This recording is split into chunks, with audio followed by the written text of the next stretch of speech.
ng gamit. Alam mo ba yung sinabi nung DOJ na nandoon sa aeroplano? Na sir, kung ako lang, pauwiin pa kita para makapagpahinga ka at saka makapag-impake ka. Kasi you're gonna be staying there for a long time. Hindi naman yun balikan lang. Ang haba ng biyahe and considering yung age nitong ibabiyahe mo, nagtataka ako, bakit talaga nila minamadali, mga partner? Bakit gigil na gigil siya? Mantakin mo, alauna pa naman laalis yung eroplano, pero gigil na siyang isakay sa eroplano. Bakit? Anong plano nila? Bakit ganun? Ito, Boss Dada, may gusto lang akong idagdag. Kasi napaka-importante, konektado to sa tanong mo na bakit sila nagmamadali. Alam mo, yung galaw ngayon ng korte, yung galaw ng ICC ngayon ay napaka-importante. Kasi hindi po pwede na mangyayari lang yan ngayon. Alam mo, kung sabi na nga ng Biblia, kung paano ka manghusga, ganun ka rin huhusgahan. Pero may connection to.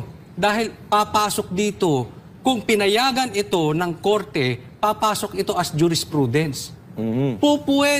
Pwede na itong ginawa nyo kay PRRD ay gagawin din sa'yo, BBM. Yung ginawa ni Torre ay pwedeng gawin din sa'yo. Mapipilitan dito or ako'y naniniwala sa korte na maninindigan sa tama. Kasi ito'y magiging mistulang batas na. Mag-iingat po tayo dito. This is very, very important.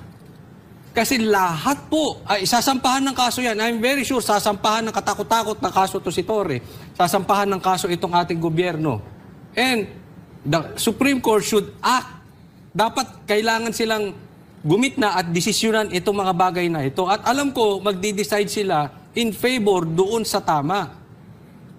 Eh pag pinayagan mo yan, di ba? Halimbawa, pinayagan yung ganyan.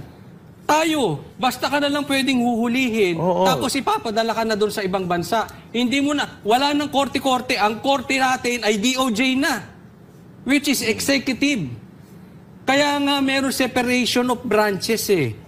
Para check and balance. Yun ang sinasabi, bakit hindi nyo dinala sa competent court si Tatay Digong bago nyo nilipad? Anong sagot nila? DOJ. Hindi naman paano korte executive yun eh? Natural, kayo dyan magkakakampi na.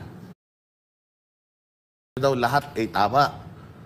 Tama ba yung sasabihin mo na kakalad ka rin ko yan kahit patumba